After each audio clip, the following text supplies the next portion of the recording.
آج ہم انشاءاللہ نظر بد اور حاسد کے شر سے بچنے کی دعائیں آپ کے ساتھ شیئر کریں گے۔ اللہ سبحانہ وتعالی ہم سب پر بہت ہی مہربان ہے۔ اس نے ہمیں پیدا کیا اور وہ جانتا ہے کہ ہمارے لیے کیا بہتر ہے اور کیا نہیں، اور اس کے لیے اس نے ہمارے لیے ایک بہترین دین بھیجا، اور صرف کتابی شکل میں نہیں بلکہ عملی شکل میں محمد صلی اللہ علیہ وسلم کی صورت میں، کہ انہوں نے ہر وہ چیز کر کے دکھائی، سکھائی، سمجھائی جو ہمارے لیے فائدہ مند ہے۔ اور اس سلسلے میں ہمیں بعض ان حقیقتوں کے بارے میں بتایا اور ان کی اصل حقیقت بتائی جو اس کے بغیر ہم جان ہی نہیں سکتے تھے۔ اور ان حقائق میں سے ایک حقیقت یہ ہے کہ انسان کی نظر بھی ایک اثر رکھتی ہے، اور پھر اس سے بچنے کے لیے کیا کیا جائے؟ کیا کوئی من گھڑت طریقے اختیار کر لیے جائیں، یا وہ جو خود نبی صلی اللہ علیہ وسلم نے سکھائے؟ کیونکہ اگر ہم وہ طریقے اختیار کریں گے جو رسول اللہ صلی اللہ علیہ وسلم نے خود اختیار کیے یا اختیار کرنے کا حکم دیا، تو اس میں ہمارے لیے بھلا ہی بھلا ہے، فائدہ ہی فائدہ ہے، کیونکہ وہ موسٹ اوتھینٹک چیزیں ہیں، موسٹ ایکوریٹ چیزیں ہیں، کیونکہ اس کا سورس وحی الہی ہے، اور باقی چیزیں انسانوں کا علم ہے۔ کہاں انسانوں کی عقل یا تجربات اور مشاہدات، اور کہاں اللہ رب العزت کی بھیجی ہوئی تعلیم۔ تو اس لیے اس سلسلے میں بھی ہم قرآن و سنت سے ہی رہنمائی حاصل کریں گے۔ اور پھر دعا کرتے وقت یاد رکھیے کہ سب سے پہلے اللہ سبحانہ و تعالیٰ کی حمد و ثنا، اللہ تعالیٰ کی حمد و ثنا میں نبی صلی اللہ علیہ وسلم کی وہ دعائے استفتاح جو صبح تہجد کے وقت آپ پڑھا کرتے تھے بہت ہی خوبصورت ہے۔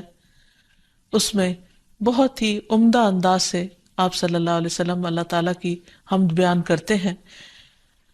الفاظ ہیں کچھ یوں: اللہم لک الحمد انت قیم السماوات والارض ومن فیہن، ولک الحمد لک ملک السماوات والارض ومن فیہن، ولک الحمد انت نور السماوات والارض، ولک الحمد انت الحق ووعدک الحق ولقاؤک حق وقولک حق والجنة حق والنار حق والنبیون حق ومحمد صلی اللہ علیہ وسلم حق والساعة حق۔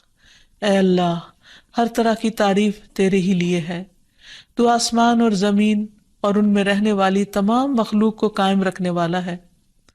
ہم تمام کی تمام بس تیرے ہی لیے مناسب ہے۔ آسمان اور زمین اور ان کی تمام مخلوقات پر بادشاہت صرف تیرے ہی لیے ہے، اور تعریف تیرے ہی لیے ہے۔ تو آسمان و زمین کا نور ہے، اور تعریف تیرے ہی لیے ہے۔ تو حق ہے، تیرا وعدہ حق ہے، تیری ملاقات حق ہے، تیرا فرمان حق ہے، جنت حق ہے، دوزخ حق ہے، انبیاء حق ہیں، محمد صلی اللہ علیہ وسلم حق ہیں، اور قیامت کا ہونا برحق ہے۔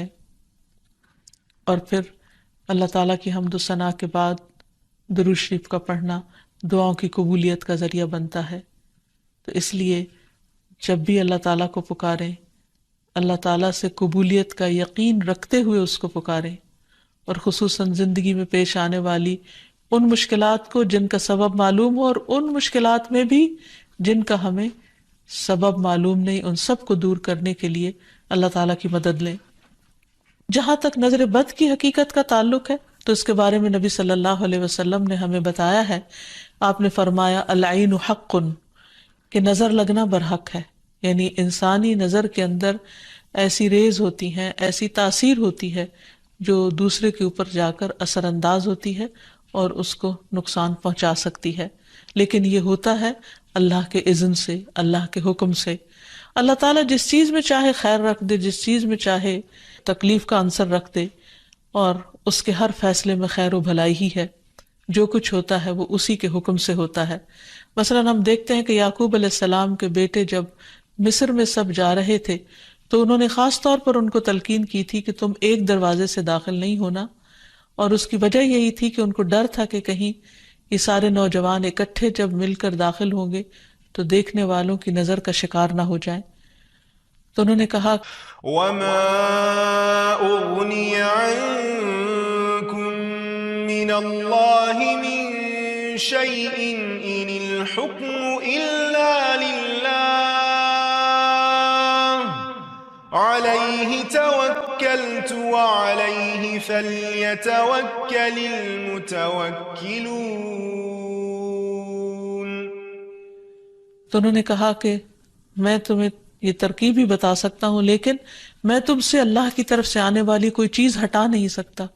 یعنی اگر پھر بھی اللہ کا حکم تم پر نافذ ہونا ہوا، کوئی نقصان پہنچنا ہوا، تو پھر میں کچھ نہیں کر سکتا، حالانکہ وہ اللہ کے پیغمبر تھے. حکم اللہ کے سوا کسی کا نہیں، اسی پر میں نے بھروسہ کیا اور اسی پر لازم ہے کہ سب بھروسہ کرنے والے بھروسہ کریں. پھر اسی طرح ایک اور روایت میں جو حضرت ابو ذر سے مروی ہے، ہمیں پتہ چلتا ہے رسول اللہ صلی اللہ علیہ وسلم نے فرمایا ہے کہ بے شک نظر بد آدمی کو اللہ کے حکم سے دیوانہ کر دیتی ہے. یعنی بہت سے ذہنی امراض یا نفسیاتی امراض یا ڈپریشن کی وجہ نظر بد بھی ہو سکتی ہے.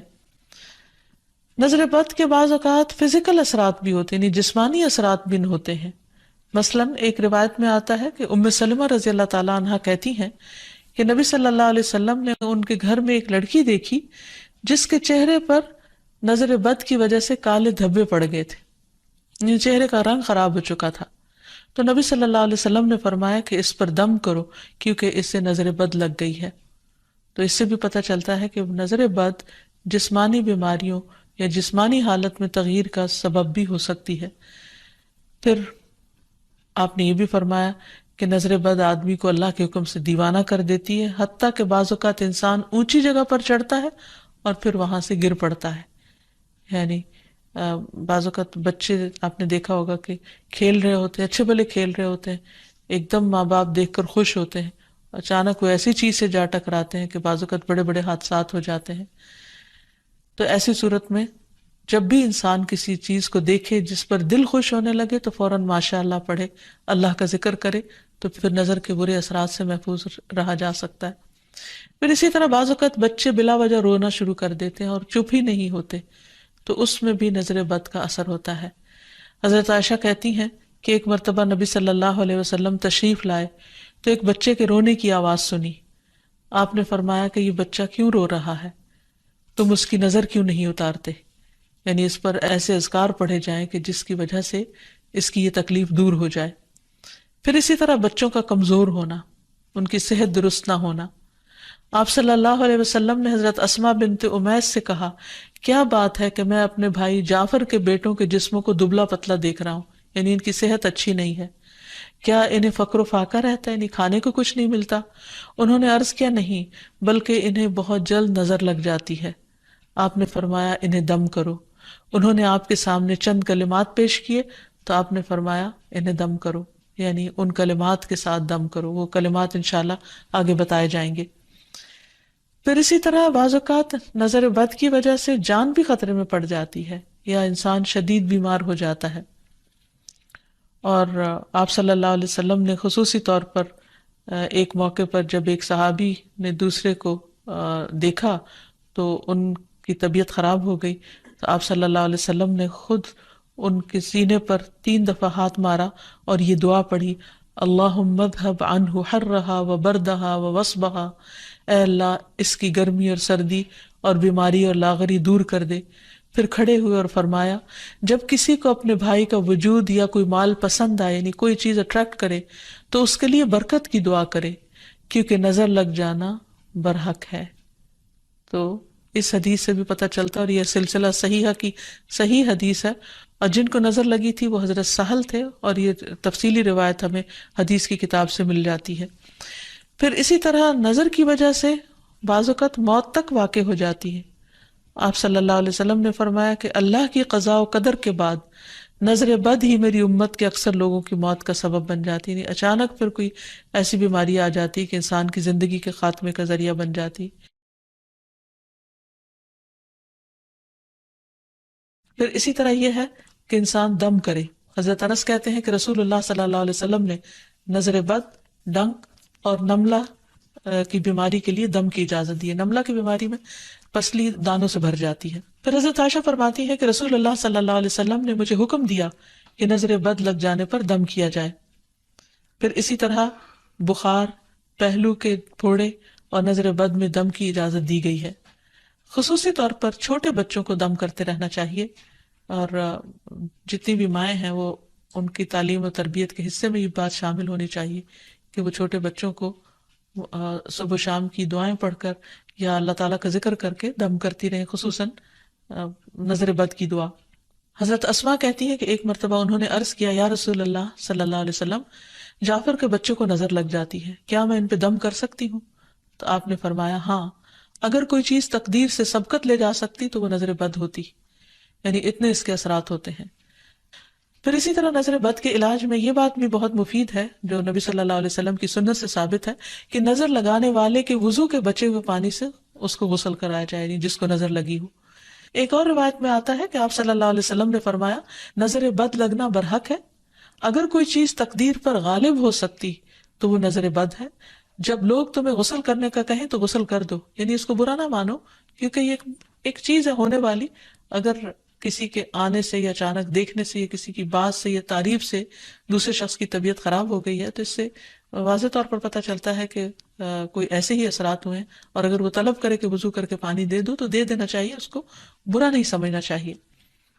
لیکن یہ یاد رکھیے کہ نظر بد کے اتار کے لیے غیر شرعی کام کرنا یہ درست نہیں، یعنی وہ چیزیں جن کا سنت سے کوئی ثبوت نہیں ملتا، جیسے بعض لوگ مرچیں جلاتے ہیں یا بعض لوگ کالے دھاگے پہن لیتے ہیں یا کوئی ایسے نشان لگا لیتے ہیں، تو ان چیزوں سے پرہیز کرنا چاہیے۔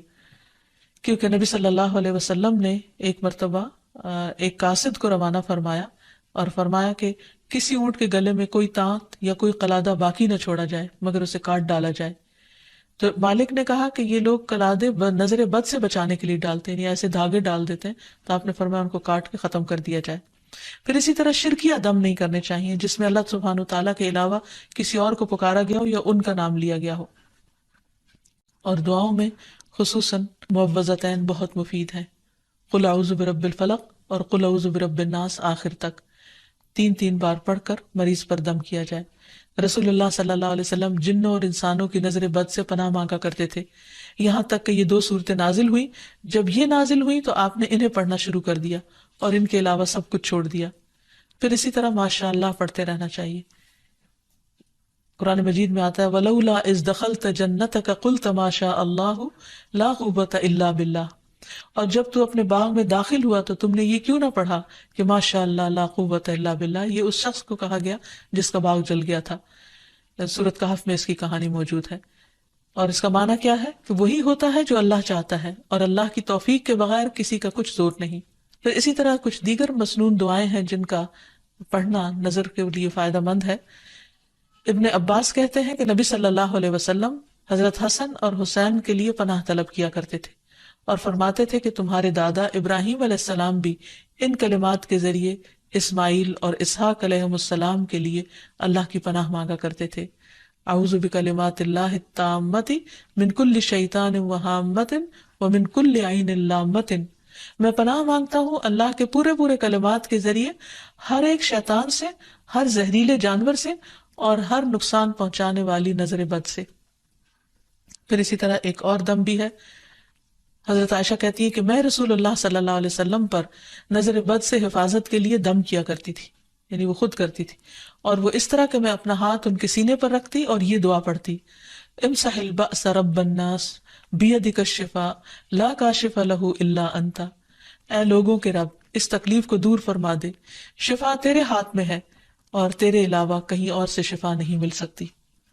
اسی طرح حاسد کا حسد بھی نقصان دیتا ہے، جس سے بچنے کے لیے اللہ سبحانہ وتعالیٰ نے قل اعوذ برب الفلق اتاری، جس کے آخر میں آتا ہے ومن شر حاسد اذا حسد، کہ حاسد کے حسد سے بچنے کے لیے اللہ تو مجھے اپنی پناہ میں رکھ۔ اور حسد کہتے ہیں کسی انسان کو ملنے والی نعمت کے ختم ہونے کی تمنا کرنا، خواہ خود کو حاصل کرنے کا شوق ہو یا نہ ہو، یا تمنا ہو یا نہ ہو، تو اس سے منع کیا گیا ہے، اس کی حرمت بیان کی گئی ہے۔ نبی صلی اللہ علیہ وسلم نے فرمایا آپس میں حسد نہ کرو، آپس میں بغض نہ رکھو، قطع رحمی نہ کرو، اللہ کے بندو بھائی بھائی بن جاؤ۔ اور یہ ایمان کے منافی صفت ہے کہ کسی بندے کے دل میں ایمان اور حسد اکٹھے نہیں ہو سکتے۔ پھر یہ دین کو مونڈ دینے والی صفت ہے۔ پھر اسی طرح یہ ہے کہ لوگوں کی خیر خواہی اسی میں ہے کہ وہ ایک دوسرے سے حسد نہ کریں۔ آپ نے فرمایا لوگ اس وقت تک خیر پر رہیں گے، بھلائی ہوگی ان کی، جب تک کہ وہ حسد نہیں کریں گے۔ پھر اسی طرح یہ ہے کہ ایسا شخص اللہ تعالیٰ کا محبوب ہے جس کے دل میں کسی کے لیے کوئی حسد نہ ہو. عام طور پر حسد کی وجہ یہ ہوتی ہے کہ انسان اپنے آپ کو بڑا سمجھتا ہے، وہ سمجھتا ہے کہ ساری خیر اور بھلائی صرف اسی کا حق ہے، اور جب وہ دیکھتا ہے وہ کسی اور کو بھی مل رہی ہے تو اس پر پریشان ہوتا ہے اور اس سے چھیننے کی فکر کرتا ہے. اور یہ ان خرابیوں میں سے جو بہت اول دور میں پائی گئی. مثلا ابلیس نے انسان کو سجدہ کیوں نہیں کیا؟ حسد کی بنا پر. قابیل نے حابیل کو کیوں قتل کیا؟ حسد کی بنا پر. تو اسی طرح کسی بھی انسان کے اندر جب تکبر آتا ہے، غرور آتا ہے، ابلیسی صفات آتی ہیں، تو وہ یہ سوچتا ہے کہ اس کا مقام اور مرتبہ بس اسی کو ملے، کسی اور کی طرف نہ جائے. یا کسی کو بھی اگر نعمت ملے تو وہ اس پر جیلس ہو جاتا ہے. اور یہ بنیادی طور پر اس کی وجہ دنیا کی محبت کا زیادہ ہونا ہے. اس لیے ہمیں اس سے بچنے کی ضرورت ہے. اور یہ بیماری ایسے انسان کے اندر داخل ہو جاتی ہے کہ بعض اوقات انسان کو خود بھی پتہ نہیں چلتا. تو اس لیے اللہ سبحانہ و تعالیٰ سے دعا کرتے رہنا چاہیے، اور اس معاملے میں انسان کو اللہ پر بھروسہ بھی کرنا چاہیے، اور پھر اللہ تعالیٰ کی پناہ مانگنی چاہیے کہ اللہ تعالیٰ اپنی حفاظت میں رکھے. کیونکہ اللہ تعالیٰ فرماتے ہیں میرا محبوب بندہ اگر مجھ سے مانگتا ہے تو میں اسے دیتا ہوں، اور اگر وہ کسی دشمن یا شیطان سے میری پناہ مانگتا ہے تو میں اسے محفوظ رکھتا ہوں. پھر اسی طرح یہ ہے کہ حاسدوں سے نعمت کو چھپانے کی کوشش کرنا چاہیے. جب انسان کو یہ پتا ہو کہ کوئی شخص ایسا ہے جو اس کی نعمت پر خوش نہیں ہوتا تو ان کے سامنے پھر اس کا اظہار نہیں کرنا چاہیے. ابو ہریرہ کہتے ہیں کہ رسول اللہ صلی اللہ علیہ وسلم نے فرمایا تم اپنی ضرورتوں کو پورا کرنے کے لیے ان کو رازداری میں رکھ کر مدد حاصل کرو، بے شک ہر صاحب نعمت حسد کیا جاتا ہے.